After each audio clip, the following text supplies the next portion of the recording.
My goodness, you guys, what in the world? You guys are all amazing, you really are. And that doesn't, not because of the truck. But we're gonna really like the truck. Y'all are amazing, and we're so blessed to be a part of this network for all these years.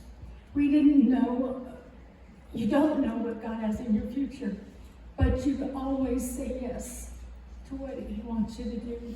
And if you go and you follow Him, He's always with you. He promised He'll never leave you or forsake you, and I can prove that, guys. There's times I felt like He left me. There were times that I was down, but He's never left me. And I promise He won't leave you as long as you keep saying yes. That's so good. And you follow Him. That's good. I love you guys so much. That's awesome.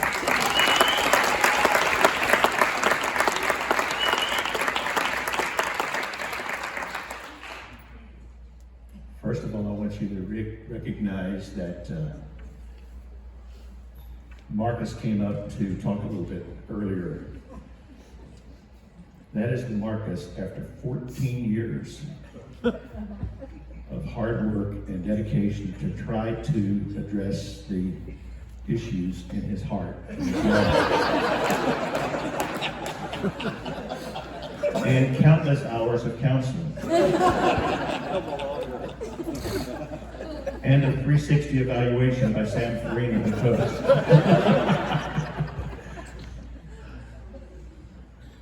Marcus, thank you. Dave, thank you. To say this is a humbling moment is an understatement. Really is. There's not enough words. I thought as Becky was talking a few moments ago, 50 years ago, a little earlier this year, Becky and I were happily pastoring our little church in a tiny little town in Oklahoma. When God only God could have done it. And God just orchestrated a phone call from Roswell, New Mexico, giving us an opportunity to come and to serve. That's cool. There was no money. There was no salary. There was an opportunity. And I know that if you've been in ministry very long, you've probably been told about a lot of opportunities. I remember when Becky and I talked, an opportunity presented itself. Becky never blinked an eye. She said, if that's where God's calling us, that's where we go. And that's exactly what we did. I would submit to you that I can testify to this today, that following God in His opportunities, regardless of the money or no money, is always a win. That's good. Because God balances the books. Yeah. He takes much better care of us than we can ever take care of ourselves. And over the last 50 years, God has allowed us the adventure of a lifetime. Not everyone sees those things as adventures. I remember someone calling the office, the network office, several years ago, and I don't know what their reference point was, but they had talked to someone who had either gone through Springer, New Mexico, or lived there, and they had somehow convinced them that this was a really neat place to live. And this pastor was telling me, he said, can you imagine living in Springer, New Mexico? How horrible would that be? And I just let this pastor just trash Springer, New Mexico. Finally, when he finished, I said, I'm intrigued by your comments, because obviously you didn't know that the first place that we had the opportunity to actually go pastor was Springer, New Mexico. First church we had the opportunity to build was in Springer, New Mexico. We loved every day in Springer, New Mexico, because that was God's call. And to be able to just be a part of just God's call. God's call, God's assignments. And the people that God's enabled us to be able to connect with. Dave talked about 5 years ago. Marcus alluded to it. I remember exactly where I was standing, Marcus, the day that you called the camp in Mountain Air. We'd never met, never had a conversation. That was the beginning of a relationship. But across this room, every one of you is part of the story. We were in Raton not long ago, Chris and Angie. We'd never met, but our lives were already crisscrossing one another, because we had talked to you when you were in Tennessee and God brought you here. But to every one of you here, it's part of our story. And we're standing here today because somewhere back over the years, you allowed us into your lives. And we are indebted to you. We really, really are. It has been the adventure of a lifetime. It's been a journey, Becky says. I'm glad you joined me on this journey. It's been the adventure of a lifetime. Every single chapter. I'm just telling you. I'm not suggesting everything's been perfect, but it's been the adventure of a lifetime. And to be able to serve you has been one of the greatest honors.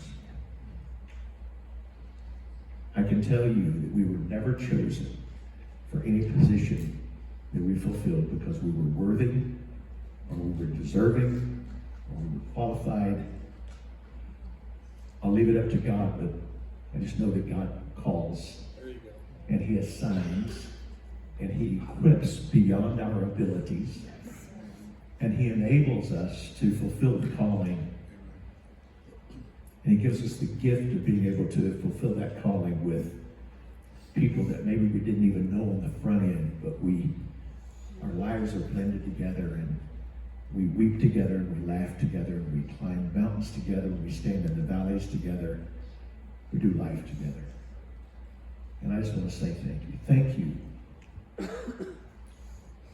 Because you've given us the opportunity to simply serve. I wouldn't trade places with anybody on planet Earth. I really mean that. I don't have a clue how they pulled off the truck. I keep tabs on things pretty well. Or at least I used to. But in the last 24 hours, things have fallen apart. Evidently. Of course, I still don't know exactly where that truck is that these keys supposedly are going to fit. They tell me it's but thank you. We'll verify. I want to say thanks to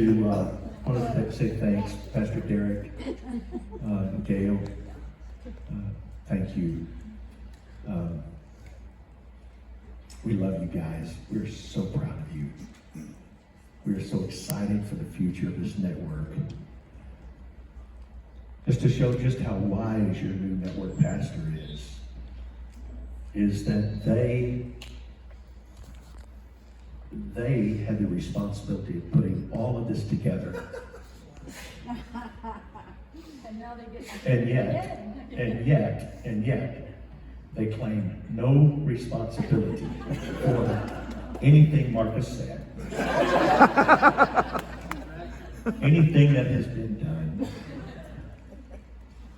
So you get the credit for it, you have no responsibility. So it works. We love you guys. We really, really love you guys. We're so proud of you. I want to say thanks to our presbytery. I had the joy to work with, just incredible presbyters over the years and leaders. I love it.